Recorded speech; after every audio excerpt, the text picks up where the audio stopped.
that's a little extra clay.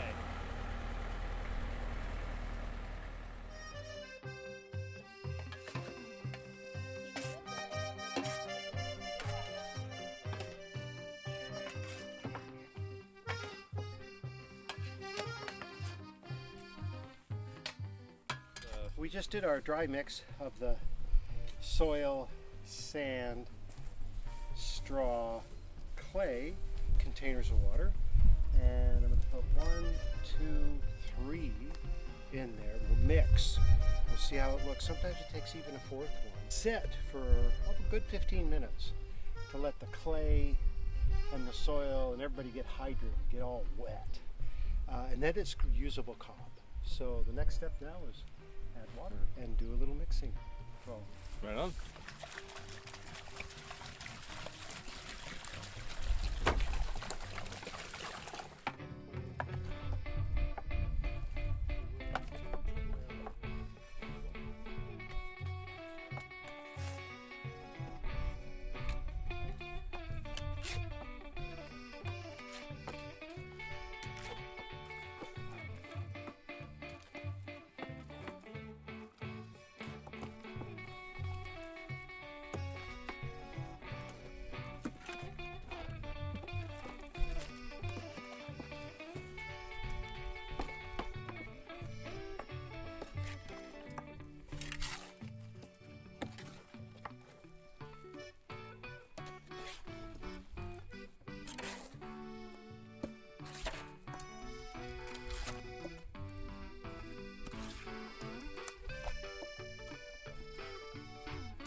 England, Wales, Ireland, Africa.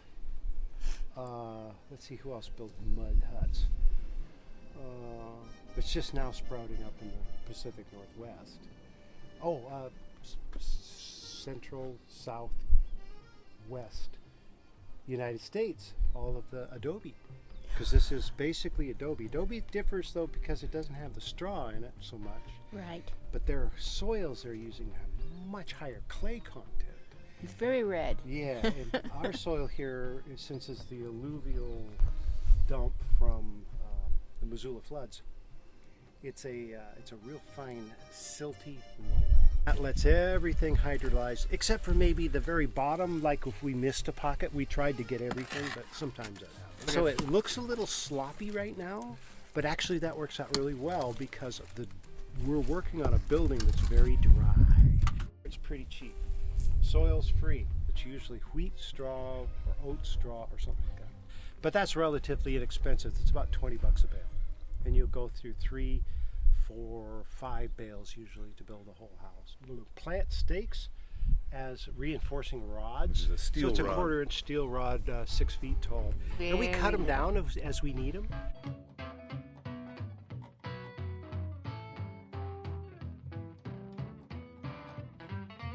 So this is a great place to look because we have not put the cob on yet.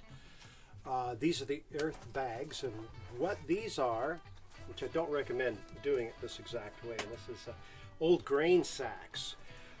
And the problem with the old grain sacks is they are so big. When you fill this thing up, it's filled with soil. It weighs so much you cannot move it. It's like, oh my God, this is 100, 140 pounds or something like that. So what we did is we built them in place. We fill up the bag, just push it over. Fill up the bag and push it over. So none of them were ever lifted, okay? And then ever so often, we take one of these steel rods, slide, and just drive it down through the bags, just so that there's some sort of structural cohesion between the bags, okay? And in fact, that was very valuable because over here we had not done that, and the whole wall fell out. And so we learned right away, oh wow, they absolutely have to be tacked in like that. The floor will be up this high. the same height as that threshold right there. Gotcha. We just haven't built the cob floor yet. We wouldn't do that until everything else is done. We're slopping stuff on the floor crazy while we're doing this, so there's no point in having a good looking floor now. But it will be a cob floor, just like the walls, except it'll be all leveled out in here. And the final layer is a very fine cob, and then you put a whole bunch of linseed oil over the cob, layer after layer after layer, and that gives it that hard shine that you get on a floor. Yeah, so Russell and I did this wall just the other day. This is some of the first interior work, but I have to explain about this particular wall first. The other walls are all bags. This is a straw bale wall. So we built a little wooden platform down here. We filled it with gravel, and then we started stacking the bales of straw to fill the area between this tree and that tree. And there are two trees embedded in this, one right here and another tree right here. And all I did was just cut the tops off the trees and take all the branches off and build the wall. So the root system is still in the ground, okay? And cob will not stick to straw. And so the solution, and I did not come up with this, I just read about it, was to use this material right here. Burlap. Burlap. And so if you get burlap over the bag, over the straw bales, right, then you can stick to it. Now, I think you'll notice, and let's put this right up here so you can really see the difference. You'll notice that the actual burlap and this layer look a little bit different. That's because you can't stick the cob directly to this, but if you spray clay and water on the burlap, let it dry, now the cob will stick because the cob sees the clay that's on here and goes, yeah, no problem. Sticks right to it. And we stopped over here because there was a bee's nest in the corner. Yes, I love your solution to that, though. I've never heard. I Worked really good. Now, why did you decide to make this a straw bale instead of the walls like these?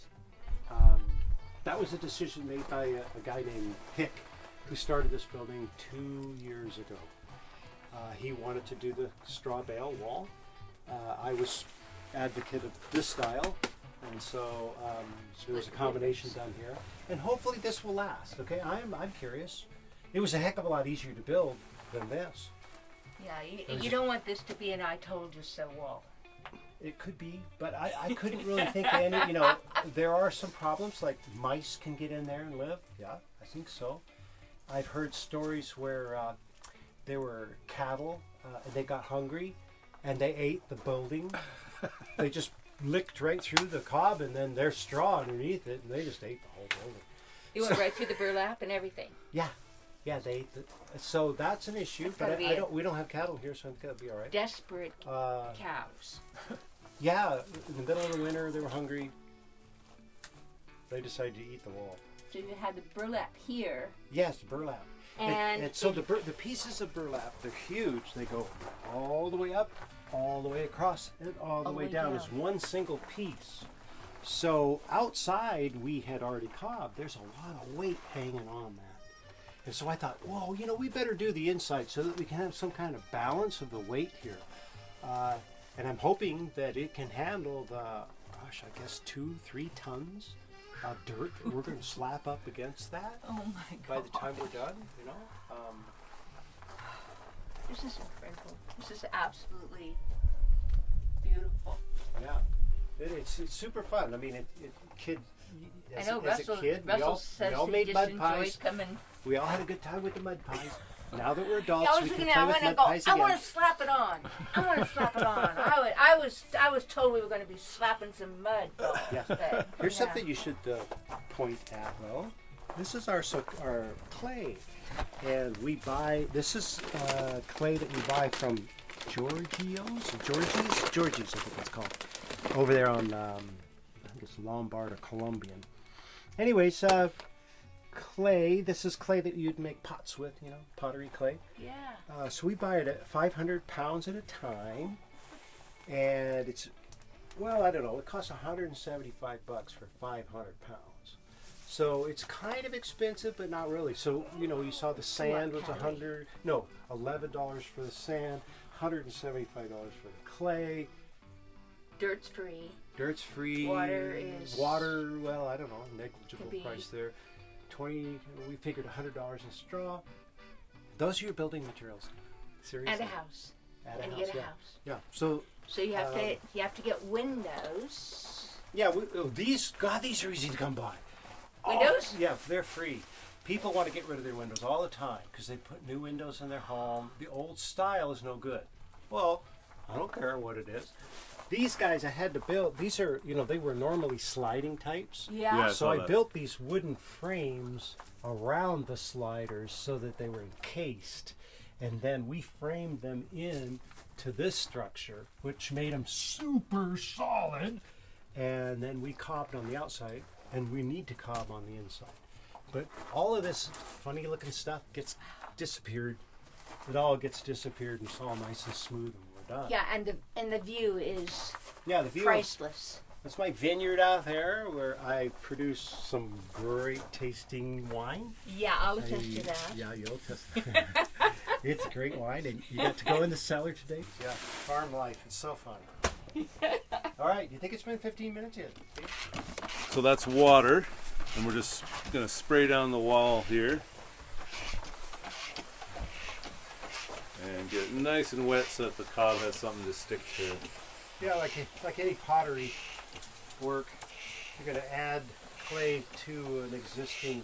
You gotta get it good and wet, otherwise it won't accept a new piece of clay.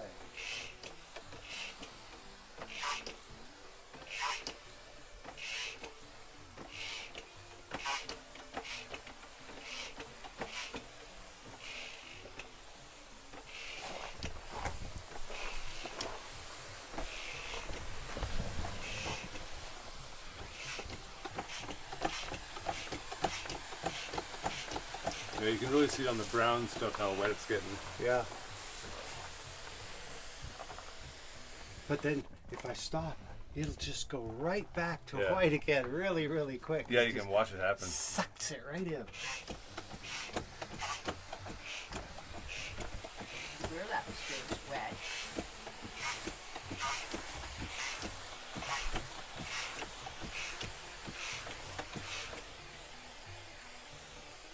Yeah, because it just has that one little thin layer of clay Very thin layer. to suck things in. But wherever there's the cob structure, you can see it just immediately pulls in water. Yep. Okay, that's about Good ready night. to Yep.